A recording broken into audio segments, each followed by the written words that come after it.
6 अगस्त 1945 को संयुक्त राज्य अमेरिका ने जापानी शहर हिरोशिमा पर परमाणु बम गिराया था। बम को लिटिल बॉय यानी कि छोटे लड़के के रूप में जाना जाता है। हिरोशिमा विस्फोट के 3 दिन बाद संयुक्त राज्य अमेरिका ने जापानी शहर नागासाकी पर दूसरा परमाणु बम गिराया था, जिसका कोड नेम फैट मैन यानी कि मोटा आदमी रखा गया था।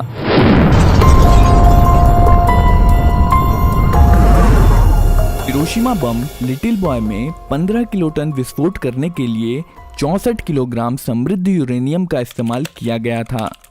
इसकी तुलना अगर नागासाकी बम फैटमैन से करें तो फैटमैन में 21 किलोटन का विस्फोट पैदा करने के लिए केवल 6.4 किलोग्राम प्लूटोनियम का इस्तेमाल किया गया था, जिसका मतलब है फैटमैन लिटिल बॉय की तुलना में ज़्यादा एफिशिएंट है।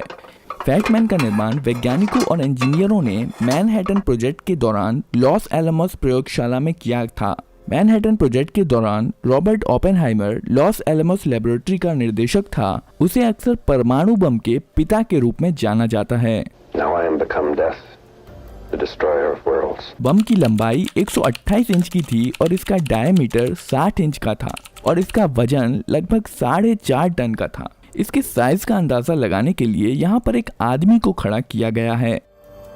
आइए अब हम फैटमैन के अंदर के हिस्सों को करीब से देखते हैं। फैटमैन एक प्लूटोनियम स्फीयर द्वारा संचालित था, जो कि एक सॉकर बॉल के आकार जैसा होता है।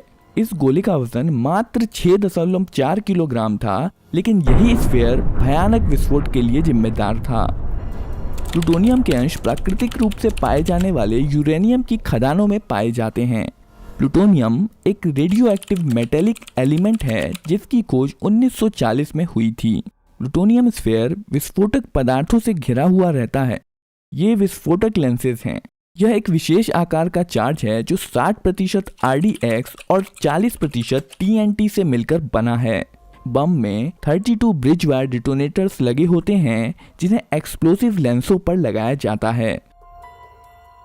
बम के एक तरफ 24 वोल्ट की बैटरी लगी होती है, जो फ्यूजिंग सिस्टम से जुड़ी होती है।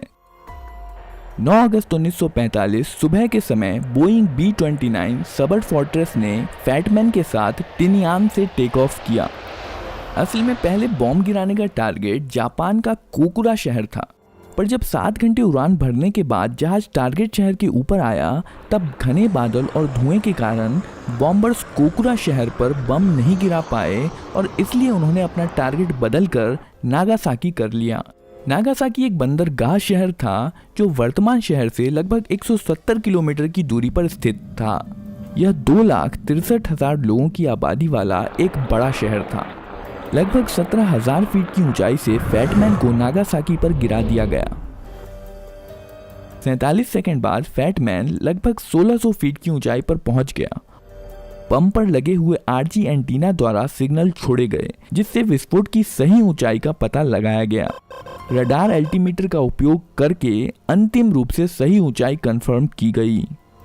एल्टीमीटर से ऊंचाई का पता लगते ही 32 विस्फोटक ब्रिज वायर डिटोनेटर्स एक साथ बिजली की चिंगारी छोड़ते हैं, जिसके कारण सभी विस्फोटक एक साथ फट जाते हैं। विस्फोट के कारण मेटल कवर की मोटी परत अंदर की तरफ शॉक वेव पैदा करने में मदद करती हैं। मीडियम डेंसिटी वाला एल्युमिनियम पुशर इस शॉक वेव को अपने द्वारा अंदर की तरफ ट्रांसफर कर देता है। इसके बाद शॉक वेव एक बोरॉन से बने प्लास्टिक सेल से गुजरती है और अंदर के कंपोनेंट्स को कंप्रेस करती है। इसके बाद shock wave natural uranium tamper से पास होकर प्लूटोनियम स्फीयर को कंप्रेस करती है। प्लूटोनियम स्फीयर के बीच में 2 एलिमेंट्स पोलोनियम और बेरिलियम कंप्रेस हो जाते हैं और इस कंप्रेशन के कारण दोनों एलिमेंट्स आपस में मिल जाते हैं, जिसके कारण न्यूट्रॉन का एक विस्फोट हो जाता है। इसके लगभग 10 मिलीसेकंड बाद न्यूक्लियर चेन रिएक्शन शुरू हो जाता है। चेन रिएक्शन में न्यूट्रॉन प्लूटोनियम के एक एटम से टकराता है और प्लूटोनियम का एक एटम 2 में विभाजित हो जाता है। इस प्रक्रिया में 2 न्यूट्रॉन निकलते हैं और साथ ही साथ एनर्जी भी रिलीज होती है। ये दोनों न्यूट्रॉन फिर 2 प्लूटोनियम एटम से टकराते हैं, जिसमें 4 न्यूट्रॉन निकलते हैं और इस प्रकार चेन रिएक्शन शुरू हो जाती है। चेन रिएक्शन के कारण अचानक से बहुत ज्यादा मात्रा में एनर्जी रिलीज होती है और बम फट जाता है। बम को अगर जमीन पर फोड़ा जाता तो इसकी काफी एनर्जी धरती में चली जाती और इसका असर अपेक्षाकृत छोटे इलाके तक सीमित रह जाता। इसलिए फैटमैन को जमीन से लगभग 1600 फीट ऊपर हवा में फोड़ा गया ताकि ज्यादा से ज्यादा इलाके को तबाह किया जा सके। इस बम धमाके में लगभग 40,000 लोग मारे गए और जहां पर बम विस्फोट हुआ था उसके 8 स्क्वायर किलोमीटर के भीतर लगभग हर इमारत नष्ट हो गई। बम फटने के स्थान के पास खड़े लोग तुरंत ही भाप बनकर हवा में मिल गए। क्षति मुख्यतः 3 कारणों से हुई। पहला विस्फोट, दूसरा आग और तीसरा रेडिएशन। परमाणु बम से होने वाला विस्फोट एक्सरे द्वारा गर्म की हुई हवा के कारण हुआ, जिसे फायरबॉल कहा जाता है। फायरबॉल एक बेहद गर्म और अत्यधिक चमकदार विशाल हवा और गैस का गोला था जिसने शुरुआत में ध्वनि की गति से भी ज्यादा स्पीड से सभी दिशाओं में शॉक वेव पैदा कर दी थी।